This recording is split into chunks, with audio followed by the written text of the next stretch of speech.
طبعا عايزين تحدد لنا فتره كده فرق التوقيت بين صاحب مصر وظهور المهدي، وهل الوقت ده حان دلوقتي ولا لسه؟ هو انا قلت في الجفر اللي كتب اللي املاها رسول الله للامام علي كرم الله وجهه، ان الامام ان صاحب مصر هو المحارب الرهيب، هو ممهد الامام المهدي، يعني هو بشاير ظهور الامام المهدي عجل الله فرجه، هي من بشاير ظهور صاحب مصر، هو ده التوقيت.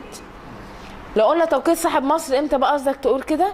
المفروض بعد دكتور مرسي اخنس في مصر اللي هو شجره الحنظل بالجفر، تبقى كده هي احداث متتاليه، شجره الحنظل تمشي يجي صاحب مصر يجي ظهور الامام المهدي، بنفرش الارض بقى ورد.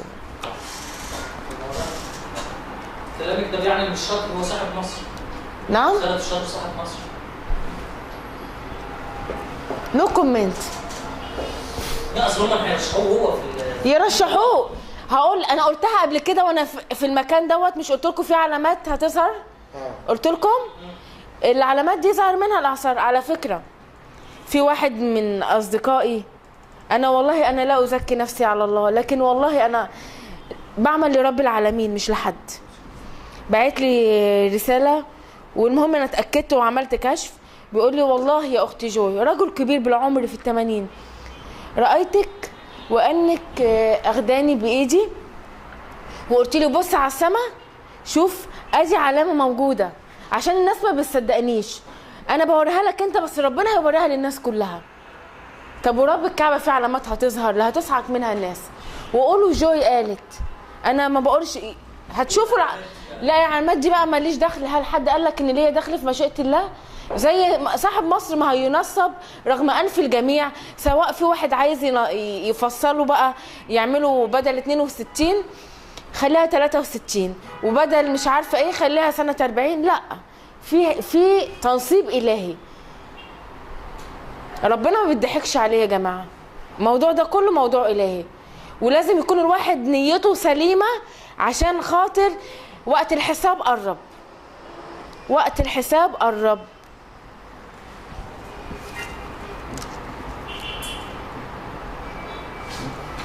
طيب معنى ذلك ان اي مخطط للاخوان او ان دوله الاخوان لن تستمر من خلال هذا الكلام؟ لا هم مخططاتهم هم هيموتوا لنا الشباب.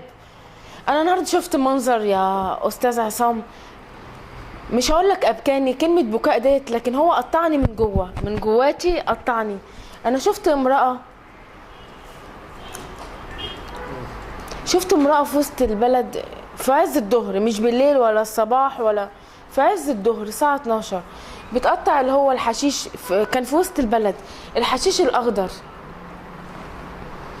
ففوجئت بقولها انت بتقطع، ومعاها بنات في عمر الزهور 13 سنه و14 سنه، يعني انسات واقفين بعيد ومامتهم بتقطع، فبقول لها حضرتك بتعملي كده ليه انت يعني؟ وكانت ظهرها وجعها، ليه بتعملي كده؟ ايه اللي جبرك ان انت تعملي كده؟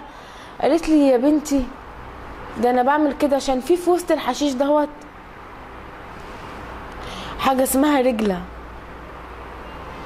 الرجله دي بتاخدها بتطبخها. هل احنا وصلنا هل انت وصلتنا في مصر ان نساء مصر بيلموا؟ طب قبل كده يعني قالوا رئيس سابق بيجيب لنا القمامه او بيلقوا القمامه الباسكت، انت وصلت بيطبخوا الحشيش اللي في الشارع الزرع اللي هي الارض النجيله بيطبخوها، انت مش هتتسأل علينا نساء يعني للدرجه دي؟ انت بتقول ماشي على نهج الخلفاء الراشدين، حكمت فنمت فعدلت يا عمر، ايه اللي بيحصل ده؟ مش انت هتتسائل على كل واحد؟ يعني للدرجه دي وصلنا ان احنا بنعمل كده؟ وهتوصلنا ليه اكتر من كده؟ هنقارنك بايه؟ هنبقى زي الصين ما كانت بتقطع الكلاب والقطط وخلصوا الكلاب والقطط واكلوها؟ انت هتوصلنا للمرحله دي يا شجره الحنظل؟ ولا هتوصلنا لاي مرحله؟